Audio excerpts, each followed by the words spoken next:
Hello students, कैसे हो आप लोग। मैं हूं सीए अनुरंजन साहनी और आज की वीडियो होने वाली है उन मिस्टेक्स के ऊपर जो स्टूडेंट्स करते हैं at the time of passing journal entry. देखो, as you all know, journal entry is the first stage of recording a transaction. अगर इसी स्टेज में गलती हो गई तो आगे आने वाला आपका पूरा क्वेश्चन एग्ज़ाम में गलत हो जाएगा। तो आज की video purely and purely from exam point of view से रहेगी, ठीक है। इसमें मैं आपको 5 मिस्टेक्स बताऊंगा। इन 5 मिस्टेक्स को ध्यान रखना eight the time of passing a journal entry, ठीक है। आपकी जर्नल एंट्री कभी गलत नहीं होगी और ये 5 मिस्टेक्स ना बच्चे करते ही करते हैं, ठीक है। वीडियो को एंड तक ध्यान से देखना और ध्यान से समझना। चलो शुरू करते हैं with the first mistake students have to avoid is first is ignoring narrations. बहुत इंपॉर्टेंट है। एग्जामिनर जब एंट्री पास बच्चे ने जो किया उसको चेक करता है ना, अगर एंट्री ठीक पास करी है लेकिन बच्चे ने नरेशन नीचे नहीं लिखे, तो अगर क्वेश्चन 2 नंबर का एक एंट्री पास करने का तो वो 1 ही नंबर देगा, 1 नंबर को नरेशन के काट लेगा।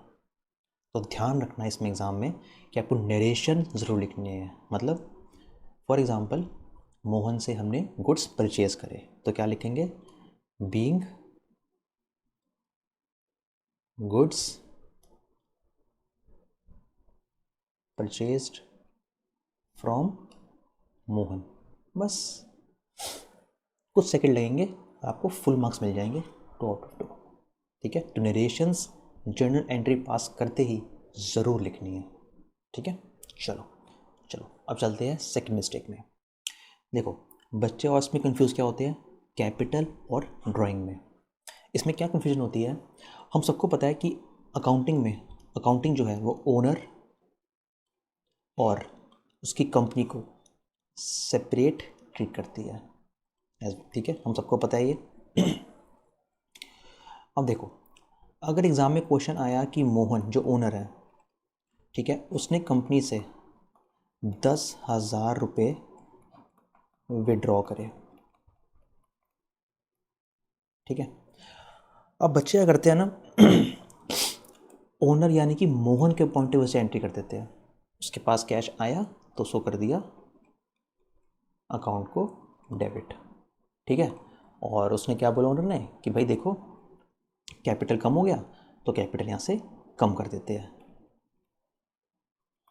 तो कैपिटल अकाउंट 10,000 10,000। ये जो एंट्री है ना ये गलत है, क्योंकि जो एंट्री है ना ये ओनर के पॉइंट ऑफ व्यू से है। अगर ओनर अपनी बुक्स बनाएगा ना पर्सनल, तो उसमें ये एंट्री करेगा।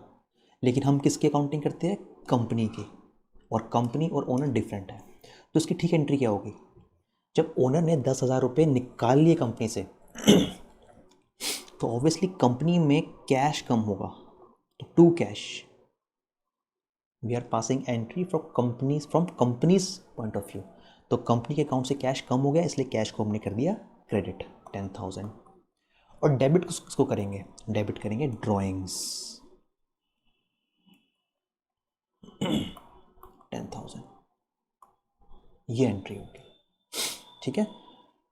तो सेकंड मिस्टेक जो कैपिटल और ड्राइंग में लोग मिस्टेक करते हैं, बस इतना ध्यान रखना कि ओनर की अकाउंटिंग हम नहीं कर रहे, हम कंपनी की अकाउंटिंग कर रहे हैं, ठीक है। अगर कैश विड्रॉ किया तो ड्राइंग्स होगा डेबिट, अगर कैश डाला कंपनी में तो कैपिटल अकाउंट हो जाएगा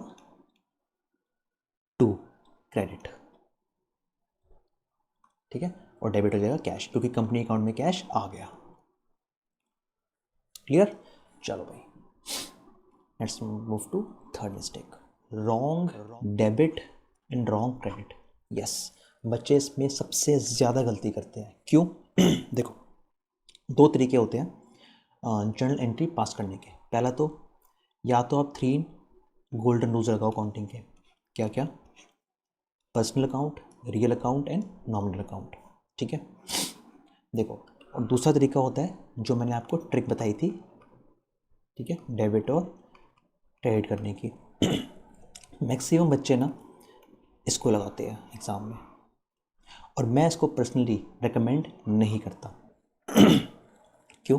क्योंकि एक तो ये पहली बात, ये बहुत टाइम कंज्यूमिंग होती है, ठीक है। और दूसरी, इसको याद करना बहुत टफ होता है। आप एग्ज़ाम में ऑलरेडी इतने प्रेशर में होते हो कि आप ये 3 गोल्डन रूल्स एंट्री में लगा सको और उनके डेबिट क्रेडिट रूल्स हर अकाउंट के डिफरेंटली याद रखो, वो कभी कभी पॉसिबल नहीं होता। तो मैंने, अगर आपको 3 गोल्डन रूल्स समझने हैं ना, तो मैंने इसकी वीडियो अलग से चैनल पे बना रखी है, आप जाके देख सकते हो। मैं रिकमेंड करता हूँ ट्रिक लगाने के लिए eight the time of passing journal entry, क्योंकि डेबिट और क्रेडिट आपसे गलती ना हो इस ट्रिक में कभी ऐसा नहीं होगा। ठीक है, देखो इसकी भी वीडियो ना मेरे चैनल पे है, आप उसको जाके देखो, ये ट्रिक समझो।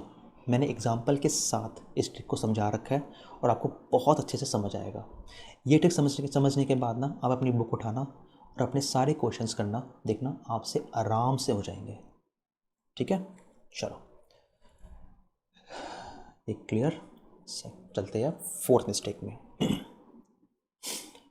Wrong account selection. देखो इसका मतलब क्या है, एक बात बताओ, अगर क्वेश्चन आया एग्जाम में कि मोहन परचेज्ड फर्नीचर, ठीक है, फॉर ₹10,000। अब बच्चे क्या एंट्री करते हैं ना, यहाँ पे यहाँ एंट्री कर देते हैं purchase account to cash, debit 10,000, debit 10,000। ठीक है ना, ये है बिल्कुल गलत। परचेज अकाउंट हमेशा डेबिट तब होगा अगर आप कोई गुड्स परचेज कर रहे हो फॉर रीसेल।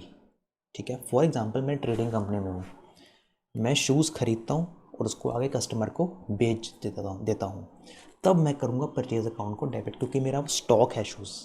लेकिन मैंने फर्नीचर यूज़ किया एज एन एसेट, उसको मैं यूज़ करूँगा अपनी कंपनी में, अपने ऑफिस में लगाऊंगा, तो उस केस में एंट्री क्या होगी, furniture account debit to cash account, ये एंट्री। ठीक है, तो ध्यान रखना, अगर ओनर या कंपनी गुड्स परचेज कर रही है फॉर रीसेल, इसमें वो धंधा करती है, इसमें वो बिजनेस करती है, तब तो परचेज डेबिट होगा।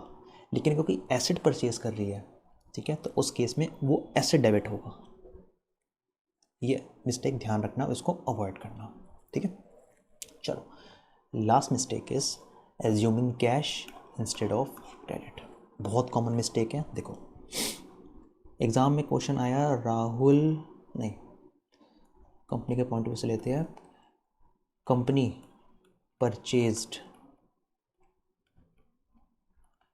ठीक है, गुड्स फ्रॉम राहुल, बस देखो इतना लिखा है बस। अब देखो एंट्री क्या पास करते हैं, परचेज अकाउंट,